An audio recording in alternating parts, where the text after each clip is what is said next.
അസ്സലാമു അലൈക്കും. ഇന്നത്തേത് പച്ചമാങ്ങ വെച്ചിട്ടുള്ള ഒരു കിടു ഐറ്റമായിട്ടാണ് വന്നിട്ടുള്ളത്.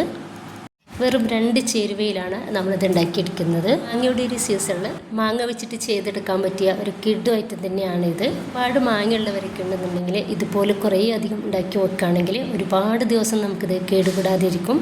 അപ്പോൾ ഇത് ഉണ്ടാക്കുന്നത് എങ്ങനെയെന്ന് കണ്ടുവെക്കാം. നമുക്ക് വീട്ടിലേക്ക് പോവാം. അപ്പോൾ ഇതിന് വേണ്ടിയിട്ട് ഞാൻ എടുത്തിട്ടുള്ളത് 2 പച്ചമാങ്ങയാണ്. ഇതിൻ്റെ തോലൊക്കെ ഒന്ന് ഒഴിവാക്കിയിട്ട് ഞാനിതാ ഇതുപോലെ ചെറിയ കഷ്ണങ്ങളാക്കി ഒന്ന് എടുത്തിട്ടുണ്ട്. ഇപ്പം ഞാൻ ഇതൊരു പാത്രത്തിലോട്ട് ഇട്ടുകൊടുത്തിട്ടുണ്ട്. ഇതിലോട്ട് 1 കപ്പ് വെള്ളമാണ് ഒഴിച്ചു കൊടുത്തിട്ടുള്ളത്.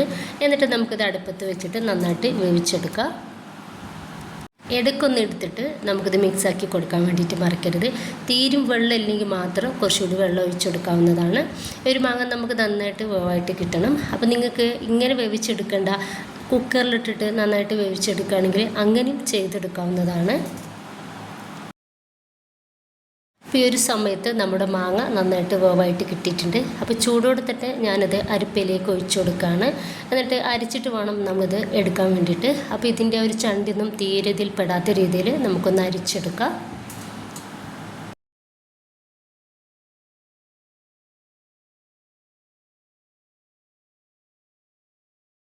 ഇനിയിപ്പോൾ ഇതിലോട്ട് ഞാൻ 1 കപ്പ് പഞ്ചസാരയാണ് ഇട്ടുകൊടുക്കുന്നത്. അപ്പോൾ ഈ ഒരു മാങ്ങ എൻ്റേത് വല്ലാണ്ട് പുളിയില്ലാത്ത മാങ്ങ ആയതുകൊണ്ടിട്ട് തന്നെ അധികം പഞ്ചസാര ഇതിലോട്ട് ആവശ്യമില്ല. നിങ്ങളുടെ കയ്യിൽ നല്ല പുളിയുള്ള മാങ്ങയാണെങ്കിൽ കുറച്ചധികം തന്നെ പഞ്ചസാര വേണ്ടി വരും. അപ്പോൾ അതിനനുസരിച്ച് മാത്രം നമുക്കിതിന് ആവശ്യമാണ്. ഇനിയിപ്പോൾ നന്നായിട്ട് ഒന്ന് മിക്സാക്കി കൊടുക്കാം. ഇത് നമുക്ക് മീഡിയം ടു ഹൈ ഫ്ലെയിമിൽ ഇട്ടിട്ട് നന്നായിട്ടൊന്ന് വറ്റിച്ചെടുക്കാം. അത് വേഗത്തിൽ ഒന്ന് റെഡിയായിട്ട് കിട്ടിക്കോളും. ഏകദേശം ഒരു കട്ടിയുള്ള രീതിയിലാണ് നമ്മുടെ ഇവിടെ പൾപ്പിരിക്കുന്നത്. അപ്പോൾ ഏകദേശമൊക്കെ ഒന്ന് ഇത് വറ്റി വന്നിട്ടുണ്ട്. ഇപ്പം ഞാനിതിലേക്ക് 1 ടീസ്പൂൺ കുരുമുളക് പൊടിയും 1.5 ടീസ്പൂൺ ചില്ലി ഫ്ലേക്സും ഇതിലേക്ക് ചേർത്തിട്ടുണ്ട്. അപ്പോൾ ഇത് ചെറുതായിട്ടൊരു എരിവ് ഉണ്ടാവും. നമുക്ക് ഇത് കാണാൻ നല്ല ഭംഗി ഉണ്ടാവും കേട്ടോ. അതിന് വേണ്ടിയിട്ടാണ് ഇത് രണ്ടും ചേർത്ത് കൊടുത്തിട്ടുള്ളത്. ഇനിയിപ്പോൾ ഞാനിതിലേക്ക് ഒരു 4-5 ഡ്രോപ്സ് ഗ്രീൻ കളർ ചേർക്കുന്നുണ്ട്. ആപ്പിൾ ഗ്രീൻ കളറാണ് ഇതിലോട്ട് ഞാൻ ചേർക്കുന്നത്. നമ്മൾ പച്ചമാങ്ങ വെച്ചിട്ട് ആണല്ലോ ഇത് ചെയ്തെടുക്കുന്നത്. അതുകൊണ്ട് തന്നെ നല്ലൊരു കളർ കിട്ടാൻ വേണ്ടിയിട്ടാണ്. നിങ്ങൾ വീട്ടിൽ ചെയ്തെടുക്കുമ്പോൾ ഈ ഒരു കളർ ചേർക്കേണ്ട. കളർ കുറവായി തോന്നിയ സമയത്ത് ഒരു 2-3-4 ഡ്രോപ്സ് കൂടി ഞാനിതിലേക്ക് എടുത്തിട്ടുണ്ടായിരുന്നു. നന്നായിട്ടൊന്ന് മിക്സ് ആക്കി എടുക്കുക. ഇനിയിപ്പോൾ കുറച്ചും കൂടി നമുക്കിതൊന്ന് വറ്റി കിട്ടിയാൽ മതി കേട്ടോ. അങ്ങനെ കുറച്ചും കൂടി വറ്റിയാൽ നമുക്ക് ഇതൊന്ന് റെഡിയായിട്ട് കിട്ടിക്കോളും.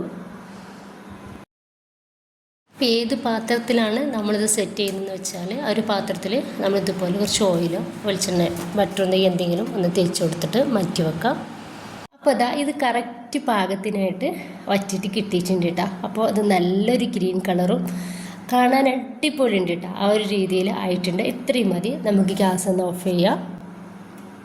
ഇനിയിപ്പോൾ ഇതാ ഞാനിത് പ്ലേറ്റിലേക്ക് മാറ്റി കൊടുക്കുന്നുണ്ട്. ചൂടോടെ തന്നെ നമുക്കിത് പ്ലേറ്റിലേക്ക് മാറ്റി കൊടുക്കാം. അപ്പോൾ കഴിയുന്ന അത്രയും തിക്നെസ് കുറച്ചിട്ട് വേണം നമ്മൾ ഇതൊന്ന് റെഡിയാക്കിയിട്ട് എടുക്കാൻ വേണ്ടിയിട്ട് കേട്ടോ. എന്നിട്ടിപ്പോൾ ഞാനിത് ആ പാത്രം വെച്ചിട്ട് തന്നെ ഇതുപോലെ ഒന്ന് ചുറ്റിച്ചെടുക്കുന്നുണ്ട്. തീരും കട്ടിയില്ലാത്ത രീതിയിലാണ് നിങ്ങൾക്ക് വേണ്ടതെങ്കിൽ അങ്ങനെ ചെയ്തെടുക്കുക. അത് കട്ടിയിലാണെങ്കിൽ അങ്ങനെയും റെഡിയാക്കി എടുക്കാവുന്നതാണ്. ഇനിയിപ്പോൾ നമുക്ക് ഇത് വെയിലത്ത് വെച്ചിട്ട് ഉണക്കിയെടുക്കാം. നല്ല ചൂടുള്ള സ്ഥലത്താണെങ്കിൽ 2-3 മണിക്കൂർ മാത്രം മതി റെഡി ആവാൻ വേണ്ടിയിട്ട്. അല്ലെങ്കിൽ ഒരു ദിവസമൊക്കെ എടുക്കും. നല്ല വെയിലുള്ള സമയത്തായതുകൊണ്ട് എൻ്റെത് ഒരു 2-3 മണിക്കൂർ കൊണ്ട് തന്നെ നന്നായിട്ട് സെറ്റായിട്ട് വന്നിട്ടുണ്ട്. നല്ല ടേസ്റ്റുള്ള ഒരു സംഭവമാണ് ഇത്. നമുക്ക് കുട്ടികൾക്കും വലിയവർക്കും ഒരുപോലെ ഇഷ്ടമാവുന്ന ഒരു കിടു ഐറ്റമാണ്. ഇനിയിപ്പോൾ നമുക്ക് ഇതൊന്ന് കട്ട് ചെയ്തിട്ട് നമ്മൾ കാറ്റൊന്നും കടക്കാത്ത ഒരു ബോട്ടിലാക്കിയിട്ട് സൂക്ഷിച്ച് വെക്കുകയാണെന്നുണ്ടെങ്കിൽ ഒന്നെങ്കിൽ ഫ്രിഡ്ജിൽ വെക്കുക, അല്ലെങ്കിൽ പുറത്ത് തന്നെ വെക്കട്ടെ. അത്ര ദിവസം വേണമെങ്കിൽ നമുക്ക് ഇത് കേട് കൂടാതെ ഇരിക്കാൻ വേണ്ടിയിട്ട് പറ്റും. അപ്പോൾ എല്ലാവരും ഉണ്ടാക്കി നോക്കുക. നിങ്ങളുടെ അഭിപ്രായങ്ങൾ അറിയിക്കുക. ഇഷ്ടമായിട്ടുണ്ടെങ്കിൽ സപ്പോർട്ടൊക്കെ ഉണ്ടാവുക. ഇൻഷാ അല്ലാഹ്. ഓക്കെ.